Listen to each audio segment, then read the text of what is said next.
Baahubali DP Yadav अब बिल्कुल नए रूप में। कि आंधियों के बीच जो जलता हुआ मिल जाएगा उस दिए से पूछना मेरा पता मिल जाएगा। हम पंजाबी हैं, रिश्तों की तिजारत नहीं करते, हम लोग दिखावे की मोहब्बत नहीं करते। और मिलना है तो आज जीत ले मैदान में हमको, मिलना है तो आज जीत ले मैदान में हमको। हम अपने कबीले से बगावत नहीं करते। इस नए रूप में देखकर और सुनकर मुझे खुद बहुत ताज्जुब हुआ, क्योंकि मैं जिस डीपी यादव को मीडिया के जरिए से जानता था वो उत्तर प्रदेश की राजनीति में एक बाहुबली के रूप में पहचाने जाते थे। लेकिन डीपी यादव एक कवि और शायर भी हैं। उनकी 6-7 किताबें आ चुकी हैं। पूर्व प्रधानमंत्री स्वर्गीय चंद्रशेखर जी उनकी किताबों का विमोचन कर चुके हैं। पत्रकारिता में रहते हुए मुझे डीपी यादव के इस नए रूप की जानकारी होनी चाहिए थी। मुंबई में यदकुल पुनर्जागरण मिशन के कार्यक्रम में शायद वो खुद भी अपने व्यक्तित्व से लोगों को ठीक से रूबरू कराना चाहते थे, इसलिए वो अपने बारे में पहली बार बहुत खुलकर बोले और श्रोतागण बहुत गौर से उनकी बातों को सुनते रहे। डीपी यादव ने इस भाषण में कुछ ऐसी बातें बताई जो एक दिन भारतीय इतिहास में भी दर्ज होने वाली हैं, जैसे अहिर रेजिमेंट का ना बनाया जाना। साथियों, बात छिड़ गई है, चर्चा भी काफी हो गया। मेरे नाम का मेरा आपका ताल्लुक भी शायद ये पहला है। तो मैं थोड़ा सा अपने बारे में भी बताना चाहूंगा। मैं एक साधारण से छोटे से किसान का बेटा हूं। पिताजी मेरे स्वतंत्रता सेनानी थे। उनका नाम महाशय तेजपाल। अभी हमारा गांव नोएडा में है, पहले जिला बुलंदशहर में था। और उन्हीं गांव की अंधेरी गलियों से निकलकर जिस तरह हमारी बिरादरी के ज्यादातर अभाव और परेशानी, कठिनाई और मुश्किलों में अपनी जिंदगी को तर्ज देने का काम करते हैं, मैं भी आगे बढ़ाता पिताजी की देख रेख में। हाँ, ये बात जरूर है, ये जो स्वाभिमान हमको भगवान कृष्ण की गीता ने दिया है और जिस स्वाभिमान की गवाह रिजांगला की बर्फीली पहाड़ियां और चारों की मैदान की पहाड़ियां हैं, उस स्वाभिमान को तो कभी हम अपने आप से जुदा नहीं कर सकते। उसी स्वाभिमान के लिए, उस अधिकार के लिए कुछ लड़ाइयां लड़ी गई। लेकिन दोस्तों, मैं आपको बताना चाहता हूं कि ना तो मैं कोई भामाशाह हूं, ना कोई मैं बहुत बड़ा पूंजीपति हूं, और ना ही मैं कोई बाहुबली हूं। अब हमारी बहन ने जो चर्चा की और दुष्यंत त्यागी जी का भी जो कविता पढ़ने का काम किया,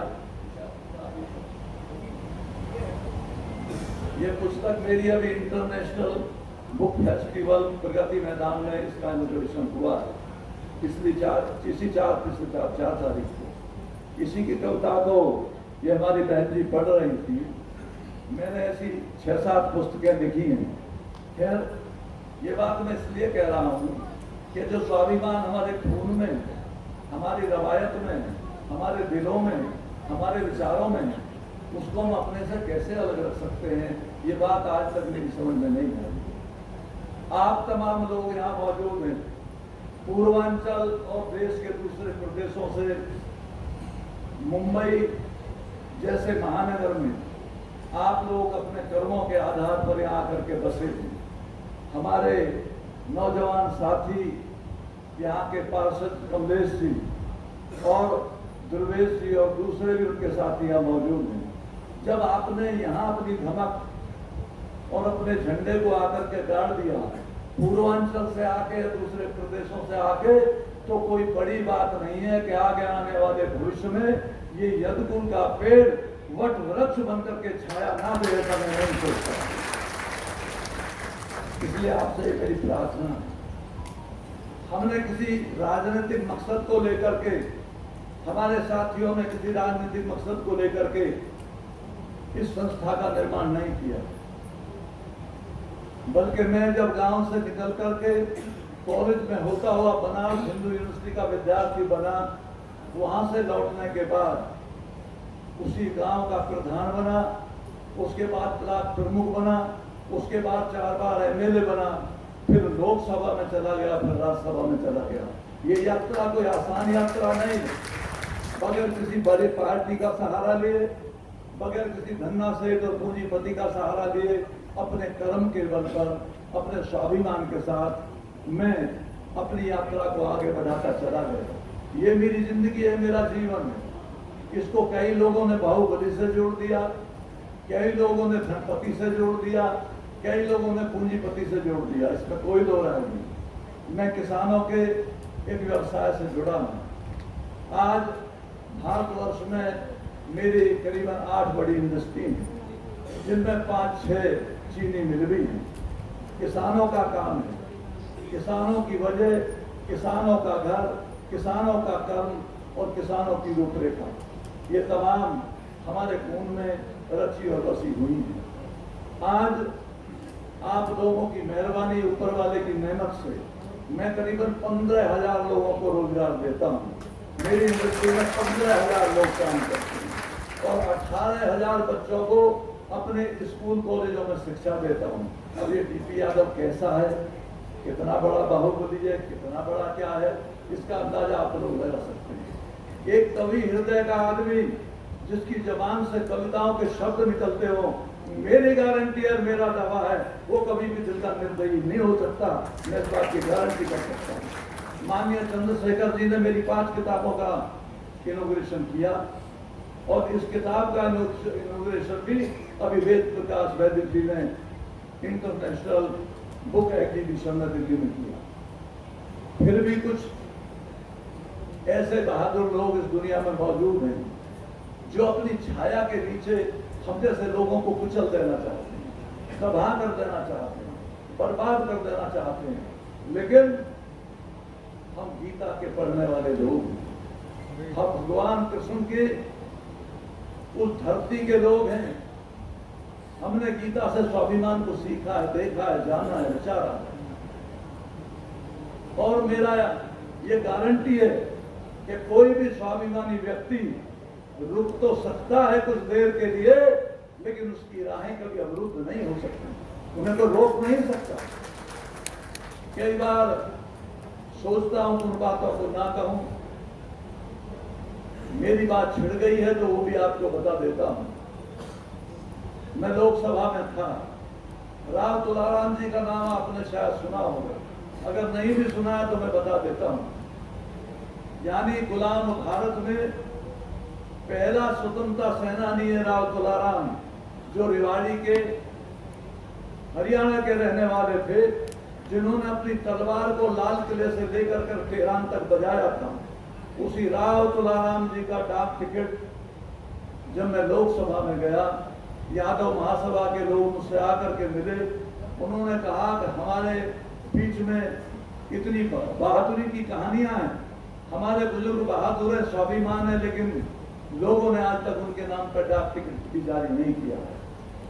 मैंने भारतवर्ष की लोकसभा की कार्रवाई को रोक कर, स्पीकर उस टाइम संगमा जी थे, मैंने संगमा जी से कहा कि संगमा जी, मैं आपके सामने तवारीख और इतिहास की एक बात रखना चाहता हूं और आपसे वादा लेना चाहता हूं कि ऐसे बहादुर व्यक्ति के नाम पर भी अगर डाक टिकट जारी नहीं हो सकता तो माफ करना, मैं तब तक इस लोकसभा को नहीं चलने दूंगा जब तक आप मुझसे वादा नहीं करेंगे कि डाक टिकट जारी होगा। और डाक टिकट जारी हुआ।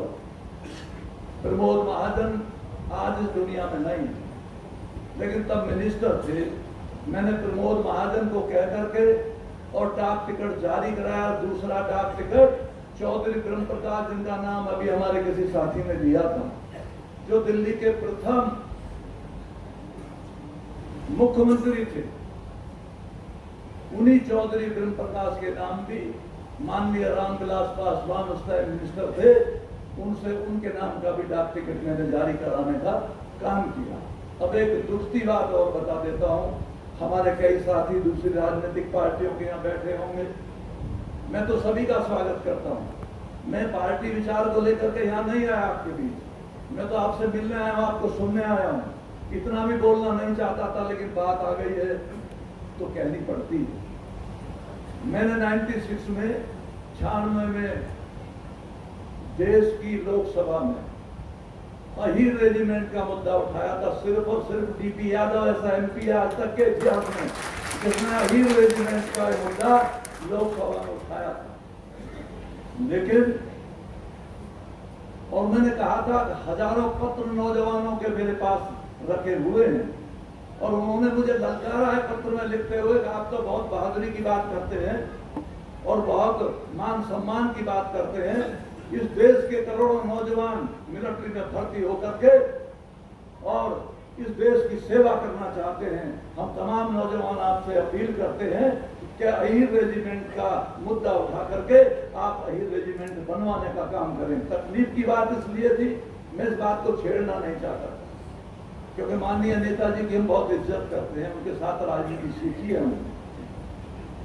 नेताजी इत्तेफाक से उस टाइम रक्षा मंत्री थे और मुझे खुशी हुई ये मुद्दा उठाते हुए कि मैं मुद्दा उठाने वाला हूं और हजारों लाखों पत्र मेरे पास मौजूद हैं इस देश के बहादुर यादव नौजवानों के लिए चाहते हैं कि हम मिलिट्री में भर्ती होकर के इस देश की सेवा करें।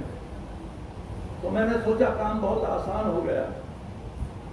मैंने मुद्दा उठाया लेकिन एक ऐसे व्यक्ति का मुलायम सिद्धि नहीं, मैं एक दूसरे ऐसे साथी का नाम यहाँ लेना नहीं चाहता, लेकिन बात आ गई है तो बता देता हूँ।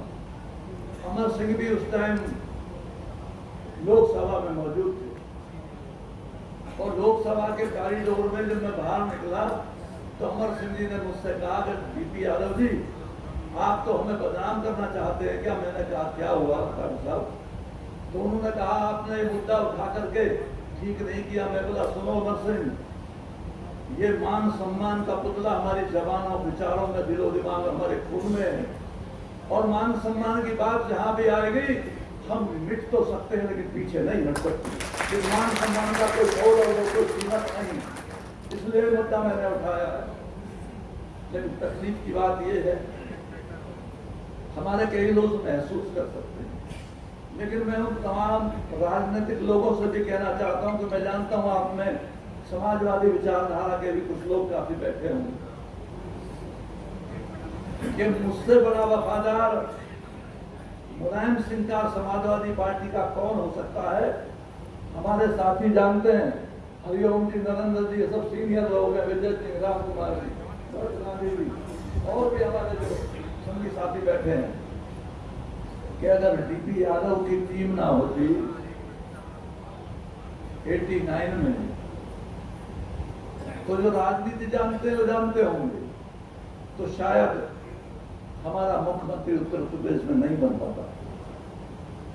हम वो लोग हैं, उन गलियों के लोग हैं जो अपने मान सम्मान के लिए अपनी जान को न्यौछावर करने से भी कभी पीछे नहीं हटते। बात आई, बात उठी तो मैंने कह दी और ये बात मेरी आत्म कथा की तरह है। जो शब्द मैंने बोले हैं, एक भी शब्द अगर इसमें झूठा हो तो आवाज दे देना, डीपी यादव राजनीति छोड़ के अपने खेत में हल चलाने के लिए चला जाएगा। क्योंकि मुझे सिखाया गया था, मेरे पिताजी ने जब मैं बनारस हिंदू यूनिवर्सिटी छोड़ के आया था, मैंने कहा था पिताजी राजनीति में जाना चाहता हूं। उन्होंने कहा नहीं, राजनीति में बहुत सारे लोग अच्छे नहीं हैं। तो मैंने कहा पिताजी अच्छाई और बुराई हमेशा जिंदा रहती है, अभी भी बहुत सारे अच्छे राजनेता हैं और मैं आपसे वादा करता हूं कि मैं एक अच्छी राजनीति करने की कोशिश करूंगा, गरीबों की परवरिश करने की कोशिश करूंगा और किसानों मजदूर का साथ देने की कोशिश करूंगा। तो उन्होंने कहा कि अगर तेरी जिद है और तुम नहीं मानता तो मेरी दो बात मान लेना। मैं जानता हूं उन्होंने आजादी की लड़ाई लड़ी थी। सरदार पटेल के लगान आंदोलन में 30 दिनों तक जो काला बुलंदशहर की जेल है उसमें तन्हाई में उनको डाला गया। उन्होंने अपनी जबान से कहा कि अगर राजनीति करने का तुझे इतना ही शौक है तो मेरी दो बात मान लेना कि एक तो चाहे तू नंगे पैर और गरीबी में कभी खड़ा रह जाए जलती हुई सड़क के ऊपर, लेकिन कभी बेईमान बनने की कोशिश मत करना, कभी रिश्वत लेने की कोशिश मत करना। और दूसरे अगर तेरे कान में किसी गरीब की आवाज आ जाए और वो तुझे आवाज लगा दे अपने आप को बचाने के लिए, तो अपनी जान की परवाह ना करके उसका साथ देने के लिए निकल जाना, उसका साथ देने का काम नहीं। तो यही गुरु मंत्र था राजनीति में, जिसे मान करके मैं राजनीति में आ गया।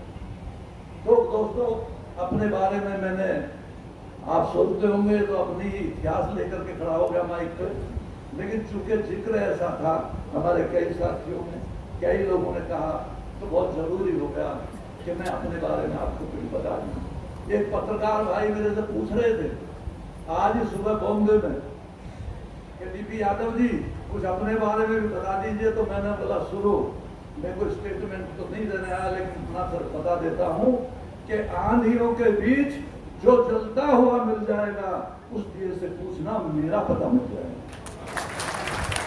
तो कुल मिला करके हमने एक अच्छी राजनीति करने की कोशिश की है। आपका साथ, आपका आशीर्वाद, आपका प्यार मिलेगा तो जरूर ये कोशिश करेंगे।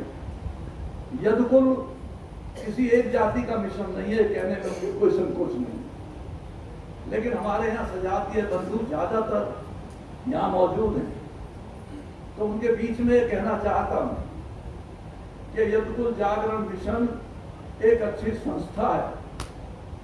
वो उन तमाम लोगों को तरजीह देने का काम करेगी, जैसा हमारे भाई जज साहब बोल रहे थे और बता रहे थे, कह रहे थे, ऐसे ऐसे लोग इस संस्था में हैं जिन्होंने मतलब उन ओहदों को छोड़ करके और यदकुल उन्हें जागरण मिशन में आने का काम किया है।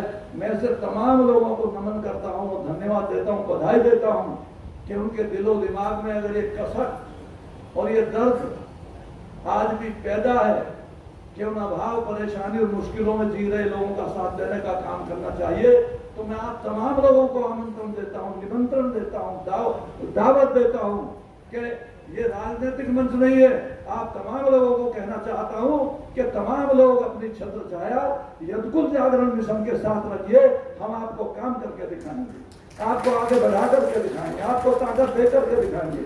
हम आपको बांटेंगे नहीं, हम राजनीतिक पार्टियों में बांटने नहीं आए आपको, हमारे साथी आपको बांटने का काम नहीं करेंगे। करके हमने एक अच्छी राजनीति करने की कोशिश की है। आपका साथ, आपका आशीर्वाद, आपका प्यार मिलेगा तो जरूर ये कोशिश करेंगे। यदकुल किसी एक जाति का मिशन नहीं है, कहने में कोई संकोच नहीं, लेकिन हमारे यहाँ सजातीय बंधु ज्यादातर यहाँ मौजूद हैं, तो उनके बीच में कहना चाहता हूं कि यदकुल जागरण मिशन एक अच्छी संस्था है। वो उन तमाम लोगों को तरजीह देने का काम करेगी, जैसा हमारे भाई जज साहब बोल रहे थे और बता रहे थे, कह रहे थे, ऐसे ऐसे लोग इस संस्था में हैं जिन्होंने मतलब उन ओहदों को छोड़ करके और यदकुल उन्हें जागरण मिशन में आने का काम किया है। मैं सिर्फ तमाम लोगों को नमन करता हूँ, धन्यवाद देता हूँ, बधाई देता हूँ कि उनके दिलो दिमाग में अगर ये कसक और ये दर्द आज भी पैदा है कि उन अभाव, परेशानी और मुश्किलों में जी रहे लोगों का साथ देने का काम करना चाहिए, तो मैं आप तमाम लोगों को आमंत्रण देता हूँ, निमंत्रण देता हूँ, दावत देता हूँ कि ये राजनीतिक मंच नहीं है। आप तमाम लोगों को कहना चाहता हूँ कि तमाम लोग अपनी छत्र छाया यदकुल जागरण मिशन के साथ रखिए। हम आपको काम करके दिखाएंगे, आपको आगे बढ़ा करके दिखाएंगे, आपको ताकत दे करके दिखाएंगे। हम आपको बांटेंगे नहीं, हम राजनीतिक पार्टियों में बांटने नहीं आए आपको, हमारे साथी आपको बांटने का काम नहीं करेंगे। इन शब्दों को मैं यूं भी कह सकता हूं कि हम बंजारे हैं, रिश्तों की तिजारत नहीं करते। हम बंजारे हैं, रिश्तों की तिजारत नहीं करते। हम लोग दिखावे की मोहब्बत नहीं करते। और मिलना है तो आज जीत ले मैदान में हमको, मिलना है तो आज जीत ले मैदान में हमको। हम अपने कबीले से बगावत नहीं करते। आज की जरूरत है ये यदकुल जागरण मिशन, इसलिए आपके बीच में आपका साथ, आपका प्यार, आपकी दोस्ती मांगने आए और ये वादा करने आए। जिस पौधे को आज तमाम हमारे साथियों ने आपके आशीर्वाद से लगाया है, अगर इस पौधे पर आपकी प्यार की फुहारें बरसी तो निश्चित तौर से पौधा आगे भविष्य में चलकर आपको छाया देगा, जिसकी छाया में आपकी पीढ़ियां बैठेंगी, आपके बच्चे आगे चलेंगे, बढ़ेंगे, ताकतवर होंगे। इसलिए आपसे कहने आया हूं कि यदकुल मिशन के हमारे तमाम साथियों को साथ देकर इसकी रीति नीतियों के बारे में अभी भरत गांधी जी बोलेंगे, उठेंगे। मैंने उनसे कहा भरत गांधी जी, बोलने का अधिकार तो आखिर में हालांकि अध्यक्ष का आता है, लेकिन मैं आपसे पहले इसलिए बोल लेता हूं कि आप इसकी नीतियों पर, इसके बारे में कुछ डिटेल में हमारे इन लोगों को बता देना जो भारी तादाद में यहाँ मौजूद है। हमको भी अंदाजा नहीं था, लेकिन आप महाराष्ट्र के इस कोने में इतनी भारी तादाद में हो गए और आपके पीछे हमारी बहनें जो काबिल भी हैं, पढ़ी लिखी भी हैं, अच्छी भी हैं, बोलती भी अच्छा है, वो भी मौजूद होंगी। कम से कम मेरा ऐसा सोच नहीं था, लेकिन किलाचंद जी ने, भाई दुर्गेश जी ने, हमारे पार्षद साहब ने, और भी पार्षदों के कई नाम हैं, मैंने लिखे तो थे, मैं आपके बीच में उनको भी इज्जत देना चाहता हूं। तो सभी पार्षद भाइयों को, कमलेश जी को, मैडम सुनीता जी को, नीरा जी को, रेखा जी को, जो अभी यहाँ माइक पे मौजूद थी, तो मैं बीच में अपनी बात छेड़ करके अपने मुख्य विषय से भटक गया, लेकिन ज्यादा बोलना भी इसलिए नहीं चाहता कि जो मेन थीम है, यानी जो सोच है, यदकुल मिशन का जो अभियान है, उसकी रूपरेखा तो आपके सामने हमारे साथियों ने रख दी है, और जो उसमें कोई कमी बेसी रह गई है उसको भरत गांधी जी आपके सामने रख देंगे। मैंने फिर उस बात को दोहरा करके तो कोई बहुत बड़ी बात नहीं हो जाएगी, लेकिन स्वाभिमान की लड़ाई जरूर लड़ी है। हम गांवों से निकले हुए लोग हैं, अभावों में पले हुए लोग हैं, अपने आप को आगे बढ़ाने में कोई कसर हमने नहीं छोड़ी, लेकिन जिंदगी में कोई काम ऐसा नहीं किया जिस पर उंगली रख करके कोई समाज या कोई पत्रकार हमको धिक्कार सके।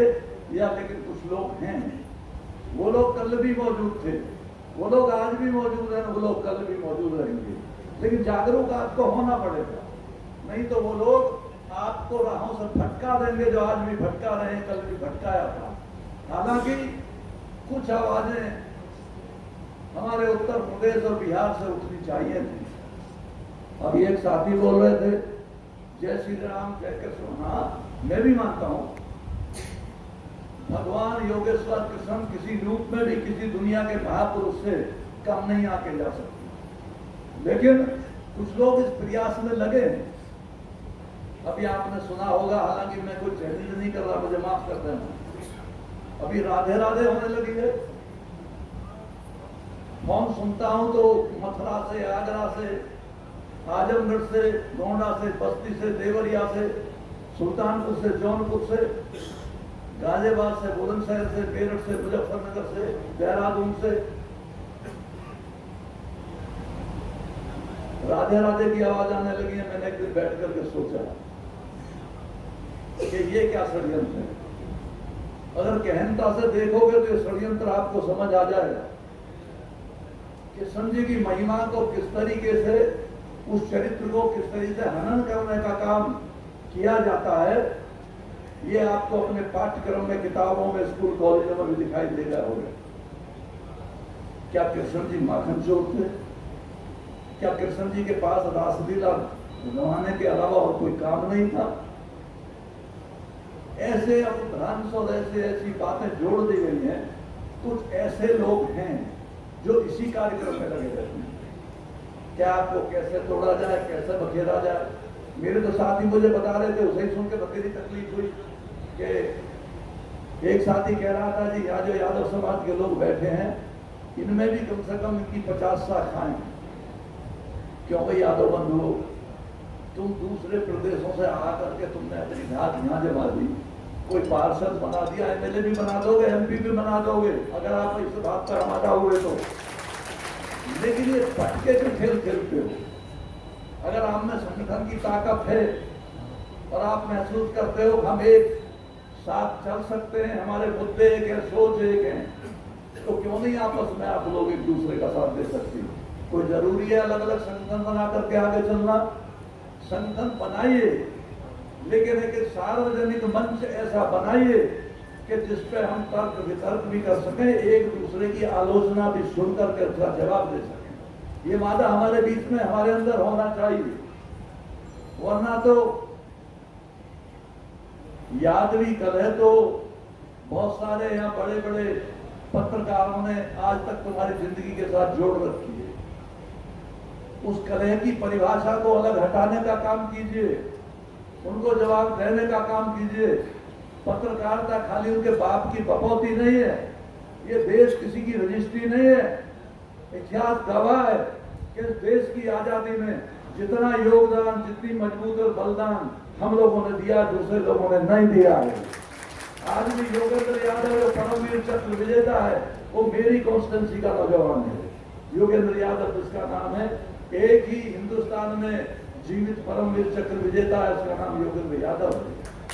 तो हम किसी से कम नहीं है, हमारा स्वाभिमान भी कम नहीं है। मैंने अभी आपको बताया, रिजांगला की पहाड़ की इतिहास को उठा करके देखो, जहां 131 यादव बहादुरों ने अपना बलिदान दिया था चाइना वॉर में।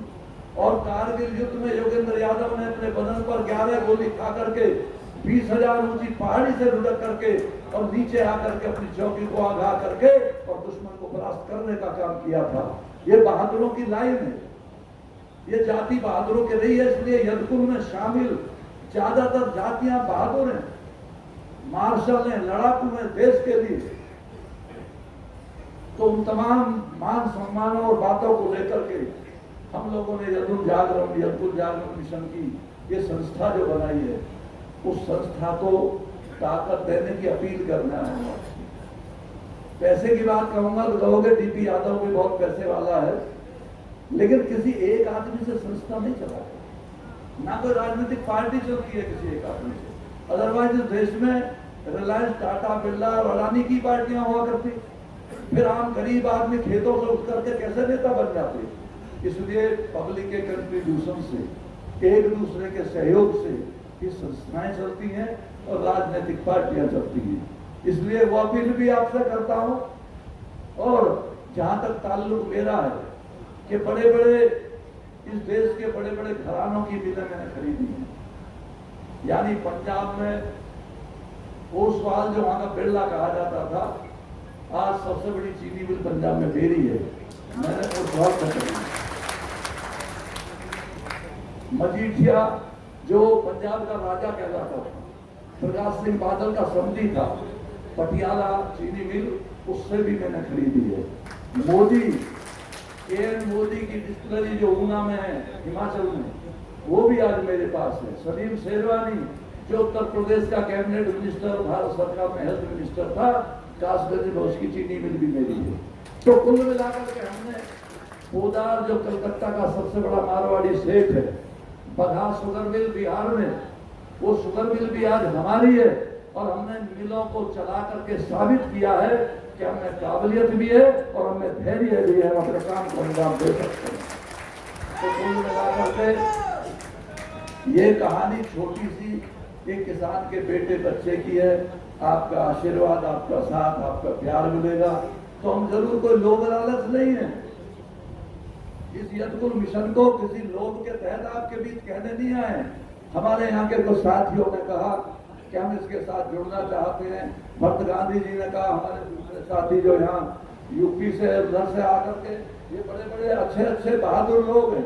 बहादुर से मेरा मतलब है राजनीति में बहुत मजबूत लोग हैं, चाहे नरेंद्र सिंह जी हों और चाहे हरिओम जी हों, चाहे विजय यादव हों, चाहे राम कुमार जी हों, चाहे भक्ति और भी हमारे कई साथी के नाम शायद मैं नहीं ले पा रहा हूँ। तो ये सब मजबूत लोग हैं, अच्छी विचारधारा के लोग हैं। आपकी विचारधारा का साथ मिलेगा, आपका मजबूत आधार मिलेगा, तो जरूर इस कुबेर नगरी में भी हम अपनी जगह बनाने का काम करेंगे और आपको ताकत देने का काम करते, आपको आगे बढ़ाने का काम करेंगे। तो ज्यादा ना कहते हुए दोस्तों, मैं और ज्यादा क्या आपसे कहूँ बोलूं, तो श्री कृष्ण की आवाज को, उनकी बात को मजबूत करने के लिए क्षेत्र में जो भी लोग यहाँ बोले और जिन लोगों को भी आज जिम्मेदारी सौंपी है, उनको भी ये आवाज देता हूँ कि समाज के बीच में रहकर, समाज का काम करने से आदमी का स्वाभिमान बढ़ता है और अपनी ताकत बढ़ती है। तो कुल मिलाकर के आप तमाम लोग यहाँ, कई हमारे इंडस्ट्रियलिस्ट भी बैठे हैं, कई नाम लेके जो हमारे उद्घोषक यहाँ कह रहे थे, उन सबको भी कहना चाहता हूँ कि तमाम लोगों को मिलकर के चलिए और कुल मिला के चलो। आपकी विचारधारा एक दूसरे नहीं मिलती हो, पार्टी अलग अलग हों, पार्टी अलग अलग रहकर राजनीति करने में कोई नुकसान नहीं है, विचारधारा अपनी होती है आदमी की। लेकिन महीने 2 महीने 6 महीने में ऐसी मीटिंग जरूर रखिए कि जो आपके विचारों का आदान प्रदान हो सके, एक दूसरे की बातों को पूरा कर सको, सुन सको, कह सको, सुझाव दे सको। ऐसा कार्यक्रम आप अपने बीच में जरूर रखिए। मैं अपने तमाम साथियों से जो दूर से चलकर अध्यक्ष होने के नाते उनका भी धन्यवाद अदा करता हूं और आप लोगों को भी बधाई देता हूं कि आपने बड़ी तादाद में, बड़े धैर्य से, वरना बम्बई में आके आदमी तो बहुत तेज हो जाता है, जो हमने सुना है भाई। अभी जौनपुर, सुल्तानपुर, आजमगढ़, देवरिया, बस्ती, गोंडा, वहां के इलाके में आप लोगों में तो बहुत बड़ा फर्क हो गया। ये तो आप माया नगरी में आ गए तो जरूर थोड़ी घड़ी आदतों में वो चीजें शामिल भी हो गई होंगी, लेकिन फिर भी आप में जो धैर्य है, आप में जो सुनने का मादा है, हमारी बहनों में भी, आप लोगों में भी, पत्रकार बंधुओं से भी मेरी निवेदन है, मेरी प्रार्थना है कि गरीबों की दुनिया है दोस्तों, अपनी कलम से इसे जगह देने की कोशिश करो। हम पूरी कोशिश करेंगे कि एक अच्छे आयाम को कायम करने की, एक अच्छी बातों को समाज के बीच लाकर उसकी ताकत बनाने की। तो आप तमाम लोगों को धन्यवाद और बधाई देता हूं और अपनी बात समाप्त करता हूं। जय हिंद।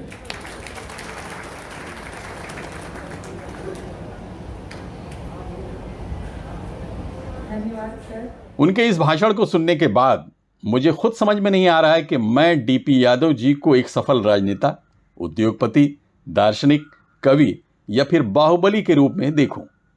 मैंने उनकी कविताओं का संग्रह वक्त साक्षी है, इसे थोड़ा बहुत पढ़ा। इसे पढ़ने के बाद अब ये डीपी यादव जी की नहीं बल्कि मेरी स्वयं की चिंतन की परीक्षा होगी कि मैं उन्हें किस रूप में देखना पसंद करता हूं। इससे मेरी और मेरे जैसे लोगों की सोच का स्तर भी पता चलेगा। डॉक्टर राजेंद्र यादव के साथ आबिद नकवी, प्रेस 9 न्यूज़, मुंबई।